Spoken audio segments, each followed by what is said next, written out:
सभी भैयाओं को नमस्कार और सुप्रभात। मैं हूं कालूराम और आज के इस वीडियो में हम पढ़ने वाले हैं कविता आत्मपरिचय।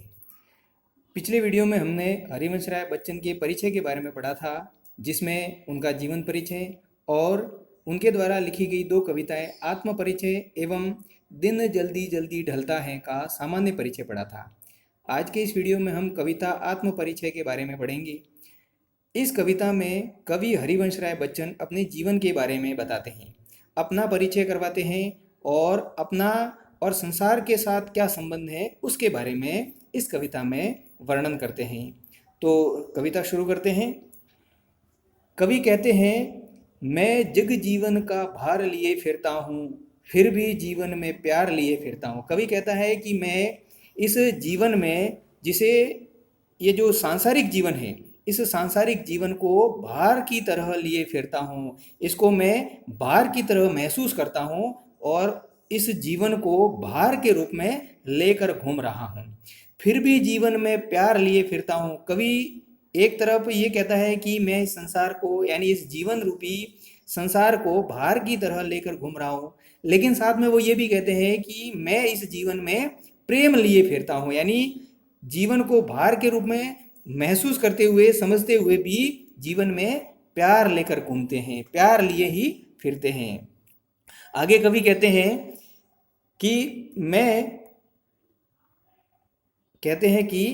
कर दिया किसी ने झंकृत, कर दिया किसी ने झंकृत, जिनको छूकर मैं सांसों के दो तार लिए फिरता हूँ। कवि इसमें ये कहते हैं, यानी अपनी पत्नी के बारे में वर्णन करते हैं। कवि अपनी प्रेमिका के बारे में कहते हैं कि किसी ने मेरे हृदय रूपी वीणा को, जिसके तारों को छू करके झंकृत कर दिया, मैं ऐसे सांसों के दो तार लिए फिरता हूँ। मैं अपने जीवन को एक सांसों के रूप में, यानी अपने जीवन को वो वीणा की तरह महसूस करते हैं और उसके जीवन के तारों को लिए फिरता है। बात करते हैं इसमें शिल्प सौंदर्य की, तो हम इसमें देखेंगे कि पहली पंक्ति, बात करते हैं शिल्प सौंदर्य की, तो इसमें हम देखेंगे कि पहली पंक्ति में तुकबंदी देखो, दूसरी पंक्ति में तुकबंदी देखो और अंतिम पंक्ति में तुकबंदी देखेंगे। तो तुकबंदी अगर देखेंगे तो पहली, दूसरी और तीसरी पंक्ति में तुकबंदी समान है, जबकि तीसरी जो पंक्ति है उसमें तुकबंदी अलग प्रकार की है। तो इस प्रकार की शैली जो होती है, जिसे हम रुबाइया छंद कहते हैं, तो यह रुबाइया छंद में लिखा गया है। साथ ही साथ कवि कहते हैं कि जग जीवन, जग रूपी जीवन यानी संसार रूपी जीवन, इसमें रूपक अलंकार है। और सांसों के दो तार, यानी अपने जीवन के सांसों को तार के रूप में महसूस करते हैं, इसलिए यहां पर भी रूपक अलंकार है। आगे हम बात करते हैं। कवि कहते हैं, मैं स्नेह सुरा का पान किए फिरता हूँ, मैं कभी न जग का ध्यान किए फिरता हूँ। कवि कहता है कि संसार तो शराब पीता है, लेकिन मैं स्नेह रूपी शराब का पान करता हूँ। स्नेह की जो शुरा है, स्नेह की जो शराब है, उसका मैं पान करता हूँ। मैं कभी न जग का ध्यान किया करता हूँ, मैं कभी संसार का ध्यान नहीं करता हूँ। संसार मेरे बारे में क्या कहता है, संसार क्या विचार करता है, क्या बातचीत करता है, मैं कभी उसके बारे में ध्यान नहीं करता हूँ।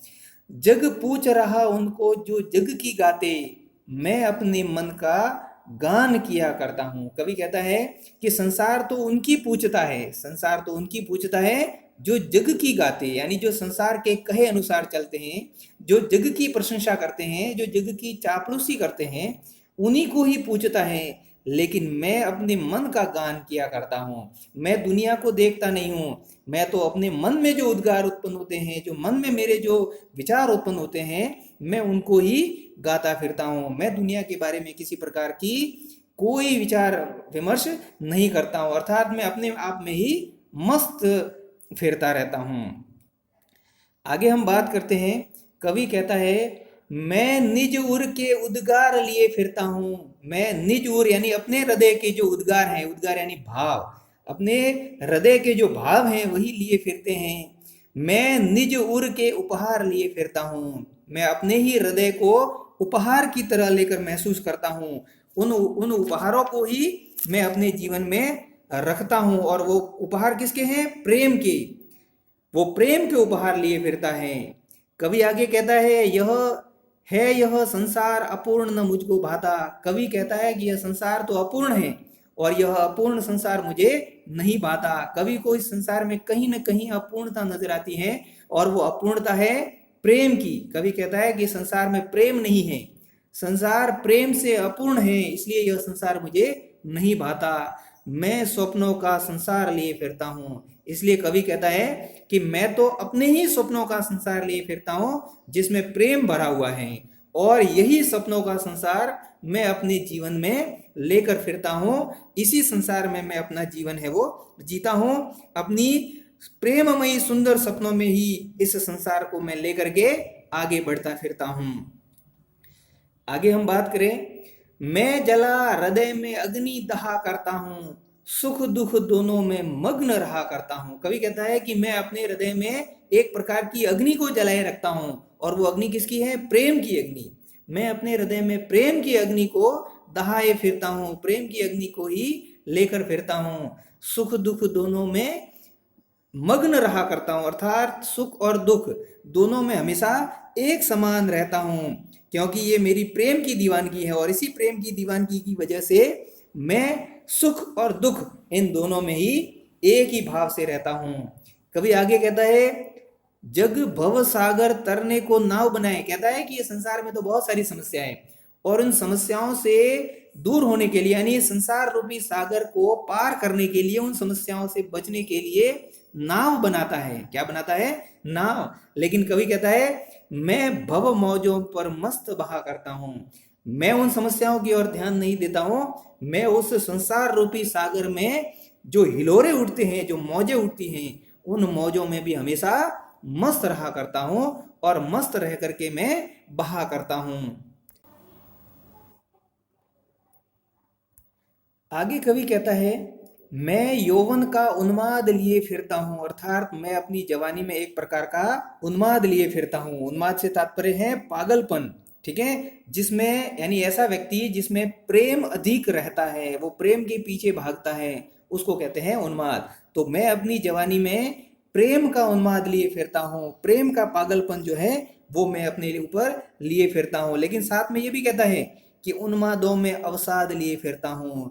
लेकिन उस पागलपन में एक प्रकार की जो मनोस्थिति है, एक प्रकार का दुख जो है, वो यहाँ प्रकट करते हुए कहता है कि मैं अपनी जवानी के अंदर जो उन्माद हैं, उन उन्मादों के अंदर एक प्रकार का अवसाद लिए फिरता हूँ। अवसाद से तात्पर्य है दुख या निराशा, जिसको कहते हैं। जब निराशा किसी व्यक्ति के अंदर आती है और तब वह दुखी होता है, तो वह दुख कहलाता है अवसाद। तो वह उन्मादों में भी अवसाद लिए फिरता है। कवि आगे कहता है, कवि कहता है, जो मुझको बाहर हंसा रुलाती भीतर। यह जो उन्माद है वो मुझे बाहर तो हंसाती हैं, यानी बाहर तो मैं ऐसा लगता हूं जैसे हंस रहा हूं, रुलाती भीतर, लेकिन अंदर ही अंदर मुझे रुलाती हैं, मैं अंदर ही अंदर दुखी रहता हूं। यह जो अवसाद मुझे अंदर ही अंदर रुलाता है, दुखी करता है। मैं हाय किसी की याद लिए फिरता हूँ। कहता है कि मैं किसी न किसी की याद लिए फिरता हूँ, किसी न किसी की स्मृति अपने मन में बसा करके फिरता हूँ, क्योंकि वो स्मृति वो मेरे जीवन की मधुर स्मृति है, और वह मधुर स्मृति मेरे प्रिय की है, मेरी पत्नी की है, क्योंकि वो पत्नी उनके जीवन में ज़्यादा समय तक नहीं रह पाई थी। इसलिए कवि कहता है कि मैं उस अवसाद को लिए फिरता हूँ। बाहर तो मुझे हंसाती हैं, लेकिन अंदर मुझे रुलाती हैं, इसलिए उसकी याद को लेकर के मैं फिर रहा हूँ। कवि आगे कहता है, कर यत्न मिटे सब सत्य किसी ने न जाना, नादान वही है हाय जहां पर दाना। कवि कहता है कि संसार के बहुत सारे लोग सत्य को जानने के लिए मिट गए, उन्होंने कई प्रकार के प्रयत्न किए, लेकिन किसी को सत्य की जानकारी नहीं हुई, उन्हें सत्य किसी प्रकार से ज्ञान नहीं हुआ, उन्हें नहीं पता कि सत्य क्या है। लेकिन यह संसार तो क्या है? नादान है, ना समझ है। यह तो उसी स्थान पर जाता है जहां पर उसे दाना मिलता है, यानी जहां धन है। दाना से तात्पर्य यहाँ है कि जिस स्थान पर धन होता है, जिस स्थान पर ऐश्वर्य होता है, जहां पर सुख सुविधाओं की सामग्री मौजूद होती है, यह नादान समाज उसी स्थान पर जाता है। फिर मूढ़ न क्या जग, फिर मूढ़ न क्या जग, जो इस पर भी सीखें। कवि कहता है कि यह संसार तो जो है वो एक प्रकार का मूर्ख है, इस पर भी वो किसी प्रकार की कोई सीखता नहीं है। इस पर भी सीखें, ये प्रश्नवाचक चिन्ह लगाए हैं कि संसार मूर्ख है, इतने सारे भोगने के बाद भी वह किसी प्रकार की सीख ग्रहण नहीं करता। लेकिन कवि कहता है मैं तो सीख रहा हूं। मैं क्या कर रहा हूं? सीख रहा हूं। सीखा हुआ ज्ञान भुलाना, मैंने अपने जीवन में जो एक प्रकार का जो प्रकार की सीख ली है, उस सीखे हुए ज्ञान को भी भुला रहा हूं। अर्थात कौन सा ज्ञान भुलाना चाहता है? ना समझी का ज्ञान। यह संसार ना समझी करता है, लेकिन मैं सांसारिकता का जो पाठ सीख रहा हूं, उस सीखे हुए ज्ञान को, जो पुरानी बातें हैं, उन पुरानी बातों को भूल करके अपने मन के अनुसार चलने की बात करता है। वो कहता है कि मैंने जो सीखा है, जिसमें दुनिया क्या प्रकार की बात करती है, कई प्रकार की बातें करती हैं, उन सब बातों को मैं भूल रहा हूं और भूलने का प्रयत्न कर रहा हूं और साथ में नया सीख रहा हूं। अर्थात अपनी मस्ती में रह करके वह सीखने की बात करता है। कवि आगे कहता है, मैं और जग और, कहाँ का नाता, मैं बना बना कितने जग रोज मिटाता। कवि कहता है कि मैं और जग और, यानी मैं कोई और हूं और यह संसार कोई और है, जिसके बीच में किसी प्रकार का कोई नाता नहीं है। मैं बना बना कितने जग रोज मिटाता। मैं तो अपने स्वप्न रूपी संसार में, जहां प्रेम है, उसमें कई प्रकार के संसार बनाता हूं, कई प्रकार के वह जग बनाता है। कवि कहता है कि मैं अपने प्रतिदिन के जीवन में कई प्रकार के संसार को बनाता हूं और बनाकर उसे मिटाता भी हूं। मैं किसी एक संसार पर या एक विचार पर नहीं चलता हूं। दुनिया तो कोई और सोचती है और मैं कोई और सोचता हूं। यहाँ पर हम देखेंगे तो और शब्द जो है वो 3 बार आया है। यहाँ पर पहला और कहता है कि मैं कोई और हूं, दूसरा है जो है वो कहता है कि ये संयोजक है, जोड़ने का काम करता है, और संसार कोई और है। यानी इसमें जो है वो यमक अलंकार है। जग जिस पृथ्वी पर जोड़ा करता वैभव, यह संसार जो है, जो धरती पर जिस प्रकार से वैभव को जोड़ता है, धन दौलत जोड़ता है, मैं प्रति पग उस पृथ्वी को ठुकराता हूं। मैं हर पग से, यानी मैं प्रति पल से उस धरती को ठुकराता हूं जहां पर वैभव को संग्रहित किया जाता है। मैं उस धरती को हमेशा ठुकराता हूं। मैं उसे स्वीकार नहीं करता हूं, क्योंकि मैं दुनिया की नहीं करता। मैं तो अपने जीवन में कई प्रकार के संसार बनाता हूं और उसे रोज मिटाता हूं। मैं निज रोदन में राग लिए फिरता हूं। यहाँ अगर आप देखेंगे तो कवि कहता है कि रोदन में राग, जब रोदन होता है, यानी रोना होता है, तो रोने के भाव में तो हमेशा दुख व्यक्त होता है, लेकिन कवि कहता है कि मैं अपने रोने के भाव में भी एक प्रकार का राग लिए फिरता हूं। यानी यहाँ विरोधाभास नजर आता है, तो इसमें विरोधाभास अलंकार है।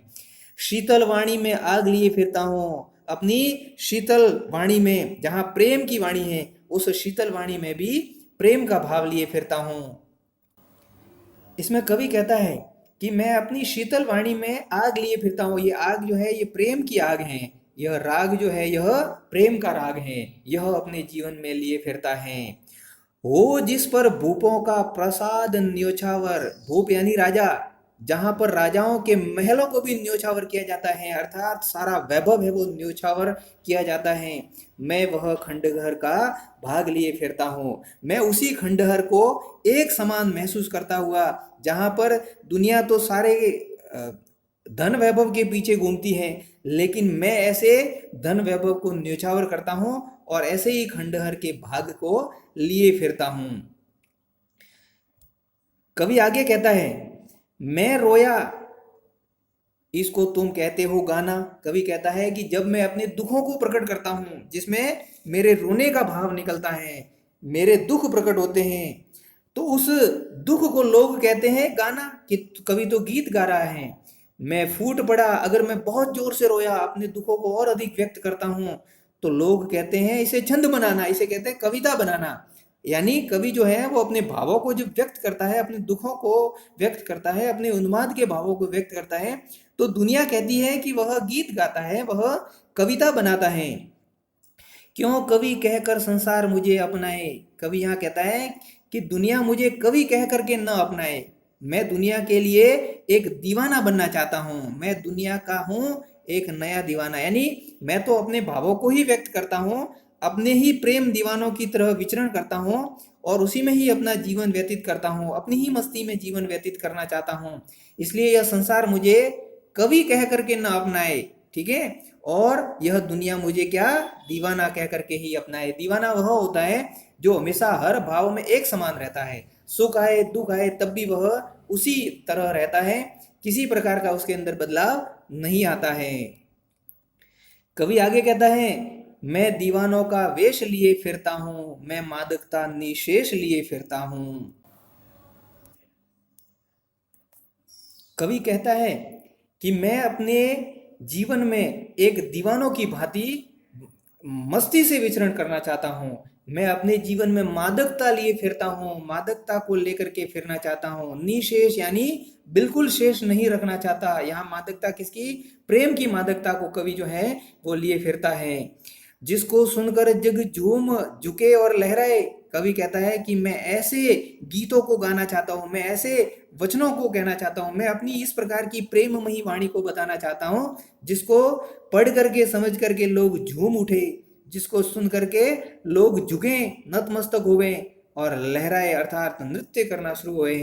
मैं ऐसी मस्ती का संदेश लिए फिरता हूँ, मैं एक ऐसी मस्ती का संदेश लिए फिरता हूँ जिसमें लोग जो हैं वो झूमने पर मजबूर हो जाए।